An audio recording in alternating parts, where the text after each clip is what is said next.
حضرت ابراہیم علیہ السلام جد الانبیاء کے لقب سے مالا مال ہوئے. شرف، عزتیں، مقامات رفیعہ، خلت الہیہ کا تاج آپ کا مقسوم ہوا. لیکن تاریخ دیکھیے کہ جس ماحول میں آنکھ کھولتے ہیں وہاں چاروں طرف کفر ہی کفر پھیلا ہوا دکھائی دیتا ہے. جب یہ بڑے ہوئے، بلوغت کے قریب پہنچے تو لوگ بتوں کے آگے آسن مارے بیٹھے تھے، ان کے سامنے دست بستہ حاضر تھے اور دیر تک ان کی پوجا پاٹ کرتے تھے. وہ ایک میلے پہ جاتے تھے، سال میں 2 دفعہ شہر سے باہر ایک کشادہ میدان میں میلہ ٹھیلا کرتے تھے، اور جب 3 دن کے بعد واپس پلٹتے تو سب سے پہلے بت خانے میں ہی آتے اور بتوں کو سلام کرنے کے بعد پھر گھروں میں پلٹتے. یہ ان کا مزاج تھا. اب وہ میلہ دیکھنے گئے. حضرت ابراہیم علیہ السلام نے ہاتھ میں کلہاڑا پکڑا اور ان کے بڑے معبد، بڑے بت خانے کا رخ کیا اور توحید کا واحد علم بردار ان بتوں پہ ٹوٹ پڑا. فجعلہم جزازا، ٹکڑے ٹکڑے کر کے رکھ دیا، لیکن بڑے کو چھوڑ دیا اور کلہاڑا اس کے کندھے پہ رکھ دیا. 3 دن کے بعد جو واپس پلٹے تو سب سے پہلے وہ معبد میں جاتے تھے. جب جا کے دیکھا تو خداؤں کا تیا پانچا ہوا پڑا ہے. سر پہ ہاتھ رکھ لیا، رونے لگے. ہمارے ان خداؤں کے ساتھ یہ کس نے سلوک کیا؟ ہائے، یہ خدا بھی مر گیا، یہ خدا بھی مر گیا، یہ بھی مر گیا. اور بے بسی کی تصویر بنے. چیخو پکار پڑ گئے.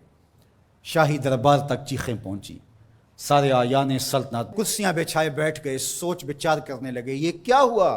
من فعل ھذا بآلہتنا انہ لمن الظالمین، ہمارے خداؤں کے ساتھ یہ کس نے کیا؟ بڑا ظالم شخص ہے جس نے یہ کیا. بڑے قہر میں، جلال میں. نمرود بھی، چونکہ اسے لگتا تھا آج جو ہے وہ معبد کے جھوٹے خدا گرا دیے گئے ہیں اور کل یہی کلہاڑا میرے سینے میں بھی اترنے والا ہے. اسے اپنی جھوٹی خدائی بھی ڈولتی نظر آ رہی تھی. وہ کہنے لگا کون ہے جس نے ہمارے ان معبودوں کے ساتھ کیا؟ قالوا سمعنا فتى يذكرهم يقال له ابراہیم.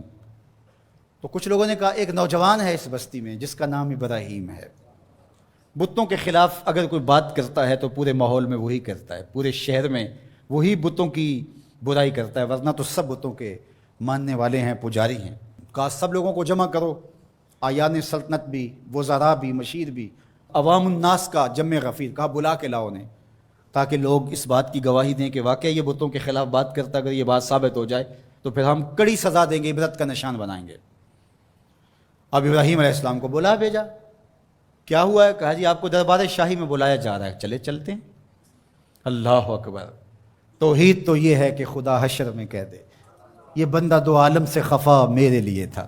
تو حضرت خلیل جب پہنچے تو انہوں نے جاتے ہی حملہ کیا. قالوا انت فعلت ھذا بآلہتنا یا ابراہیم، ہمارے ان خداؤں کے ساتھ یہ سلوک ہے ابراہیم تم نے کیا ہے؟ تو انہوں نے بڑے زور سے جب دھماکہ خیز انداز سے پوچھا تو جناب ابراہیم نے کیا جواب دیا؟ قال بل فعلہ کبیرہم، بڑے نے کیا ہوگا. اسلحہ تو اسی سے برآمد ہوا ہے نا. یہ لڑ پڑے ہوں گے، یہ کہتا ہوگا میں بڑا ہوں اور چھوٹے مانتے نہیں ہوں گے، لڑائی ہوگی. تو یہ بڑا تھا، اس نے سب کو کاٹ کے رکھ دیا. پوچھ لو اس سے، کلہاڑا بھی اس کے پاس ہے. پھر کہا چلو یہ نہیں بتاتا، یہ نہیں بتائے گا، بڑا پاپی، یہ نہیں بتائے گا. لیکن چلو ان سے پوچھ لو تمہاری ٹانگیں کس نے کاٹی، تمہارے کان کس نے توڑے، تمہاری انگلیاں کس نے توڑی، تمہارے پیٹ کو کس نے چاک کیا، تمہارے دانت کس نے توڑے. ان سے پوچھ لو، یہ درد کی بپتا سنا دیں، دکھ کی کہانی سنا لیں. ان سے پوچھ کے مقدمہ درج کر لو، FIR کاٹ لو، پھر سمجھ آ جائے گی. اللہ اکبر. یہ اتنی سخت کاٹ تھی اور یہ وار کلہاڑے کے وار سے بھی سخت تھا. قرآن کہتا ہے کہ وہ اپنے گریبان میں جھانکنے لگے. اللہ اکبر. اندر سے آواز آ رہی تھی، ضمیر چیخ چیخ کے کہہ رہا تھا یہ معبود ہیں، ان کو ہم اپنا حاجت روا مان رہے ہیں اور ان کو اپنی ضرورتوں کا کفیل سمجھتے ہیں اور اللہ کے مقابلے میں کھڑا کیا ہوا ہے. ثم نکسوا علی رؤوسہم، پھر گردنوں کو جھکا لیا. آنکھیں نہیں ملا سکتے تھے جناب خلیل اللہ سے. یہ وہی لوگ ہیں جو چند لمحوں پہلے یہ کہہ رہے تھے انت فعلت ھذا بآلہتنا یا ابراہیم، ابراہیم ہمارے خداؤں کے ساتھ یہ سلوک تم نے کیا ہے. یہ کڑک کے جو بول رہے تھے. اب قرآن کہتا ہے کہ ان کے سر گھٹنوں پہ پڑے ہوئے تھے اور بول کیا رہے تھے؟ لقد علمت ما ہؤلاء ینطقون، ابراہیم تو جانتا ہے نا یہ بیچارے بولتے نہیں ہیں. اللہ اکبر. اب اسی موقع پہ، اسی جگہ پہ حضرت ابراہیم ان کو لانا چاہتے تھے. یہ سب کچھ کیا اس لیے تھا. اب جناب ابراہیم علیہ السلام کھڑے ہوئے پورے جلال کے ساتھ، پوری شان کے ساتھ. اللہ کی تائید کا جھنڈا خلیل اللہ کے ہاتھ میں ہے، پیغمبرانہ شان ہے. لہجے کے اندر جو ہے بانکپن ہے. قال افتعبدون من دون اللہ ما لا ينفعکم شیئا ولا یضرکم اف لکم ولما تعبدون من دون اللہ افلا تعقلون. آپ نے فرمایا ان کو پوچھتے ہو اللہ کے سوا جو نہ تمہیں نفع دے سکتے ہیں نہ تمہیں نقصان دے سکتے ہیں. پھر اتنی زوردار ضرب کہ ان کے عقیدے پاش پاش ہو کے رہ گئے. اف لکم، توف ہے تمہارے اوپر، افسوس ہے تمہارے اوپر. وَلِمَا تَعْبُدُونَ مِن دُونِ اللَّهِ، اور ان پر بھی افسوس جن کو تم پوچھتے ہو. تمہارے میں عقل نہیں ہے؟ اللہ اکبر.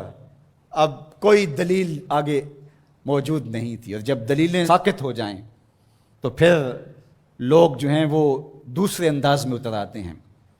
اب انہوں نے کیا کہا، اگر کچھ کرنا چاہتے ہو تو ان کو جلاؤ، اس کے علاوہ کوئی راستہ نہیں ہے. اب ایک چخا تیار ہونے لگی.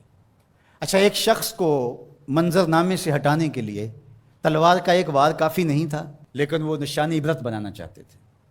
بہت بڑا الاؤ آگ کا تیار کیا جانے لگا، جس میں مہینہ 2 مہینہ مسلسل اس کے اندر ایندھن ڈالا جاتا رہا. پھر جب اس کو آگ دی گئی تو ایسی آگ بھڑکی کہ کئی میلوں سے اس کے شعلے نظر آتے ہیں، اور کوئی افق سے گزرتا ہے پرندہ تو وہ بھی جل بھن کے کباب ہو کے اس کے اندر گر پڑتا ہے.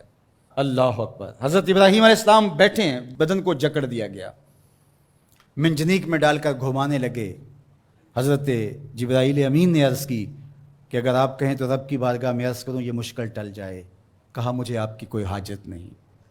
تو کہا پھر آپ ہی تو واحد نشان ہیں توحید کا اس دنیا کے اوپر، تو آپ اللہ سے خود ہی عرض کر لیجئے. کہا مجھے ایک بات بتاؤ کہ ان کافروں کے دل میں کس نے ڈالا کہ مجھے جلایا جائے؟ کہا رب جلیل نے. کہا اگر جلیل کی یہ مرضی ہے تو خلیل کی بھی یہی مرضی ہے. جے سونا میرے دکھ وچ راضی، جے سونا میرے دکھ وچ راضی تے میں سکھ نو چلے ڈاواں. کہا اگر رب کی یہ مرضی ہے تو اس کے عبد کی بھی یہی مرضی ہے. اللہ اکبر. اب جب منجنیق کو گھما کر کے آگ میں ڈالا جانے لگا تو کارکنان قضاء و قدر کی چیخیں نکل گئی. حوران بہشتی نیچے جھک جھک کے دیکھ رہی تھی، مالک قیامت آنے والی. کہا میری قدرت کے رنگ دیکھو، فانوس بن کے جس کی حفاظت ہوا کرے، وہ شمع کیا بجھے جسے روشن خدا کرے. تو فرمان رب آگ کے نام آتا ہے. قلنا یا نارو کونی بردم و سلاما علی ابراہیم. ہم نے کہا آگ میرے ابراہیم پر سلامتی کی ٹھنڈی ہو جا. اتنی بھی ٹھنڈی نہ ہونا کہ میرے خلیل کو سردی لگنے لگ جائے. 40 یا 50 دن تک اس آگ کے اندر رہے. آگ بجھنے نہیں پا رہی تھی، اتنا بڑا الاؤ تھا. باہر آگ جل رہی تھی، اندر نسیم جنت کی بہاریں تھیں. جب آگ بجھنے لگی اور جب اس کے شعلے اوپر سے نیچے کی طرف آنے لگے، آہستہ آہستہ آگ بجھی اور جلتے ہوئے دہکتے ہوئے انگارے ہر طرف نظر آ رہے تھے. آپ اپنی جگہ سے نکلے اور انگاروں سے باہر یوں چل کے آئے جس طرح کوئی نازنین پھولوں پہ چل کے آتا. اللہ اکبر. یہ رب کی قدرت کے رنگ ہیں. وہ اپنے بندوں کی اس طرح حفاظت کرتا ہے. یہ کتنا بڑا امتحان تھا، ہنس کے دیا. لیکن پھر ایک ایسا امتحان بھی آیا، اگر کوہ ہمالیہ پہ ڈالا جائے تو اس کا پتا بھی پانی ہو جائے. لیکن حضرت خلیل نے اس امتحان میں کیسی سرخروئی حاصل کی، انشاءاللہ اگلے جمعے اس عنوان سے بات ہوگی. وآخر دعوانا